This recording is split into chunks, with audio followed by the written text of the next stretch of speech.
Selamat pagi anak-anak. Pagi, Pak. Pagi, Pak. Bagaimana nih kabarnya pada pagi hari ini? Alhamdulillah baik, Pak. Alhamdulillah. Sehat, Pak. Alhamdulillah.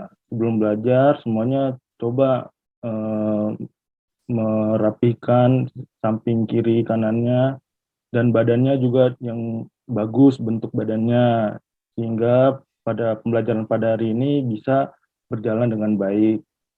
Sebelumnya kita akan berdoa yang akan dipimpin oleh ketua kelas. Siapa ketua kelas di sini? Silahkan dipimpin. Oke, Pak. Baik, Nurizul, Oke. Pak.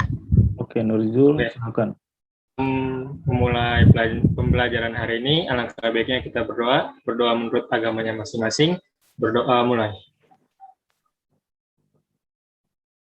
Berdoa selesai. Baik, terima kasih ketua Silakan, kelas. Ya, terima kasih ya. Baik anak-anak, sebelum belajar kita absensi dulu. Anak-anak bisa men-scan-nya di dalam PPT yang ada pada hari ini. Anak-anak silakan di-scan dulu. Bapak tunggu sekarang. Sudah? Baik, sudah, Pak. Baik. Kita masuk. Ya. Sekarang kita masuk pada pertemuan ke-20 kearsipan tentang indeks arsip. Di sini ada tujuan pembelajaran kita pada hari ini yaitu melalui pembelajaran jarak jauh dengan model discovery learning tentang pokok bahasan indeks arsip, peserta didik dapat atau diharapkan dapat mengemukakan pengertian indeks, menentukan kegunaan indeks, syarat indeks, tata cara mengindeks, dan jenis penulisan indeks dengan baik dan benar. Selanjutnya, penilaian pembelajaran. Di sini kita di dalam pembelajaran ini ada 3 yang akan dinilai dalam pembelajaran pada pertemuan sekarang dan sampai seterusnya, yaitu pertama sikap, pengetahuan, dan keterampilan. Di mana dalam bentuk penilaian sikap, pengamatan, kerjasama, tanggung jawab, dan kreativitas dengan instrumen penilaian, format pengamatan sikap, jurnal. Waktu penilaian selama proses pembelajaran berlangsung. Sedangkan dalam penilaian pengetahuan, bentuk penilaiannya itu ialah dengan bentuk tes tulis. Sedangkan instrumen penilaiannya ialah soal tes uraian dan praktik dan waktu penilaian setelah selesai KBM atau PJJ. Aspek yang dinilai pada keterampilan yaitu bentuknya laporan tertulis, instrumen penilaiannya ialah format penilaian laporan tertulis, dan waktu penilaian ketepatan waktu pengumpulan tugas pada pembelajaran KBM pada hari ini. Selanjutnya, apakah ada yang mengetahui tentang indeks arsip ini?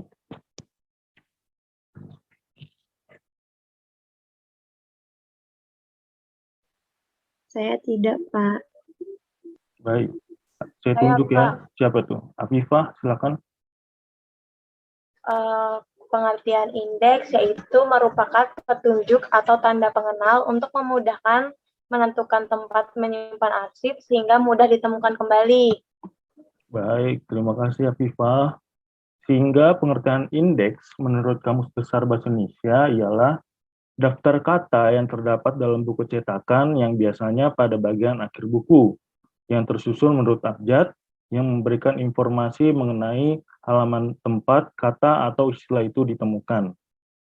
Selanjutnya, kegunaan indeks itu ialah untuk mengelompokkan atau menyatukan arsip atau dokumen yang memiliki kode dan kegiatan yang sama, kemudian disatukan ke dalam satu berkas dan juga sebagai media penemuan kembali dokumen. Selanjutnya, syarat indeks. Yang pertama ialah singkat, jelas, dan mudah dimengerti. Yang kedua, berorientasi pada kebutuhan pemakai. Dan yang ketiga dan terakhir dalam syarat indeks tersebut ialah diambil atau ditentukan dari isi surat tersebut yang telah diterima oleh perusahaan atau instansi. Selanjutnya, jenis penulisan indeks. Menurut Gunawan, penulisan indeks nama orang dapat dilakukan dengan 2 cara, yaitu strike order dan indexing order. Yang di mana strike order ialah kata yang diambil dengan nama sebenarnya. Sedangkan indexing order ialah pemberian indeks dengan cara pembalikan nama, yaitu dengan di sini ada contohnya. Yang pertama strike order, yang dimana nama asli tersebut ialah Dr. Ahmad Sagalana, sehingga indeksnya ialah Ahmad Sagalana Doktor. Dan pada indexing order, nama aslinya ialah Doktorandus Ahmad Sagalana, sehingga indeksnya Sagalana Ahmad Doktorandus. Dengan contoh berikutnya yang dapat kalian amati di sini pada PPT hari ini. Selanjutnya, jenis penulisan indeks. Ada yang pertama ialah nama biasa, yaitu yang tidak tergolong dalam nama atau marga seseorang.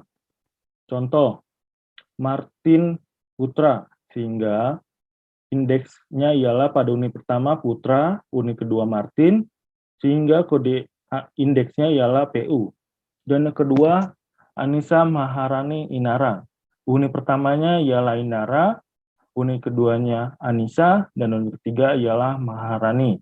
Sehingga kode indeksnya ialah IN, yang dimana diambil dalam unit pertama dua kata pertama di dalam Inara, IN.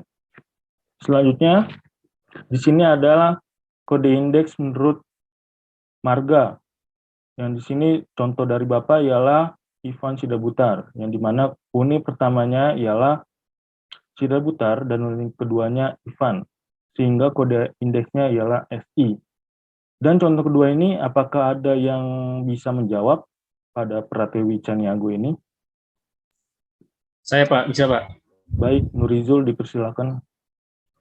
Pratiwi Caniago, unit ke-1 Caniago, unit keduanya Pratiwi, untuk kode indeksnya yaitu CH. Baik, betul. Benar kan Pak? Iya, betul sekali. Apakah kamu tahu dari mana Caniago ini marganya? Kayaknya dari Padang Pak. Oh iya, benar. Lebih tepatnya Minang. adalah dari Minang. Ya. Ya. Di sini juga ada nih Caniago. Baik, selanjutnya ialah jenis penulisan indeks menurut gelar. Yang pertama Raden Ajeng Kartini, sehingga kode indeksnya ialah pada unit pertama Kartini, unit kedua Raden, dan unit ketiga ialah Ajeng.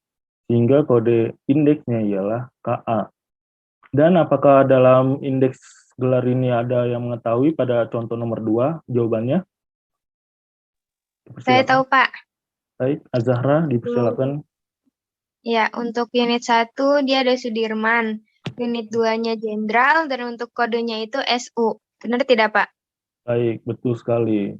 Jadi, unit pertamanya ialah Sudirman, dan unit keduanya ialah Jenderal, sehingga kode arsipnya ialah SU. Baik, selanjutnya ialah penulisan menurut kelahiran. Apakah di sini ada yang mengetahui urutan kelahiran pada suku Bali? Dipersilakan. Saya tahu, Pak. Ya, Izata, dipersilakan. Jadi anak pertama itu Putu, anak kedua itu Made, anak ketiga itu Nyoman. Baik, betul sekali. Terima kasih ya. Jadi, Ya, Pak. pada contoh yang berikut ini yang terdapat dalam PPT, nama Ida Bagus Putu Arsana. Sehingga unit pertama ialah Arsana, dan unit kedua Putu, dan unit ketiga ialah Ida Bagus. Sehingga kode arsipnya ialah AR.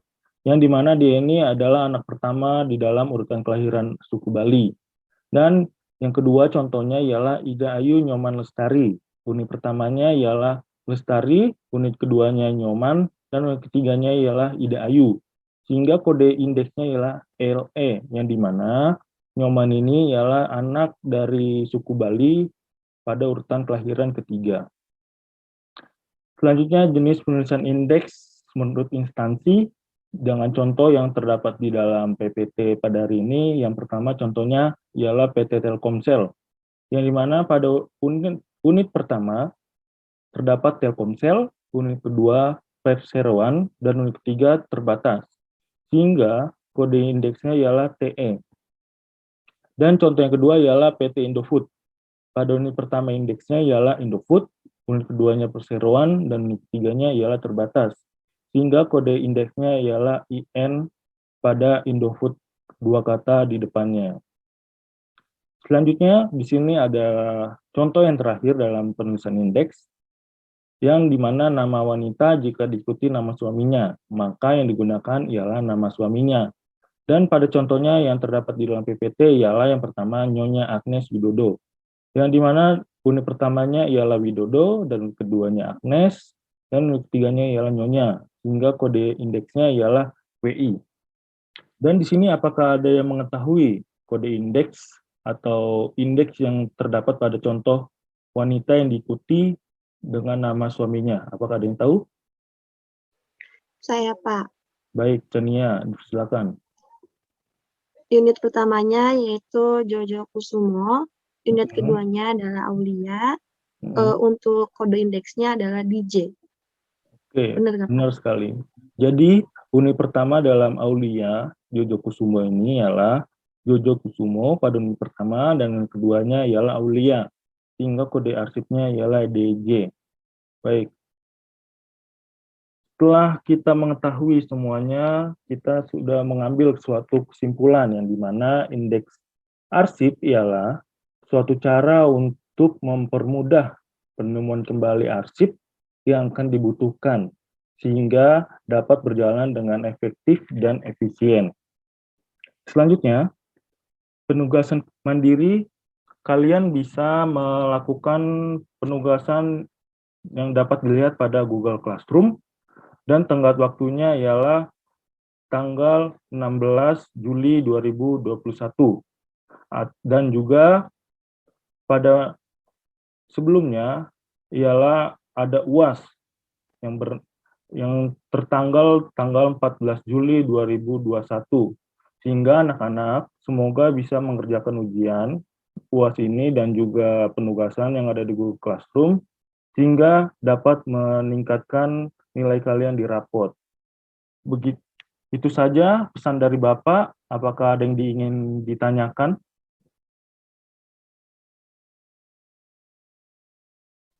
Tidak ada? Tidak, Tidak, Pak. Pak. Oh, Sudah Sudah paham, ya, Pak. Pak. baik, sudah jelas ya berarti. Yaudah, sekian pertemuan kita pada pembelajaran pada hari ini. Semoga anak-anak dapat sehat di dalam kondisi sekarang COVID ini, sehingga anak-anak bisa menjalankan kegiatan pembelajaran dengan baik. Sekian, Amin. selamat, ya, Ijul. Ya, sekian. Terima kasih sudah mengikuti pembelajaran pada hari ini. Kurang lebihnya mohon maaf. Selamat pagi semua. Pagi, Pak. Pagi, Terima Pak. kasih Pak, atas terima kasih ya, kasih Pak. banyak, Pak.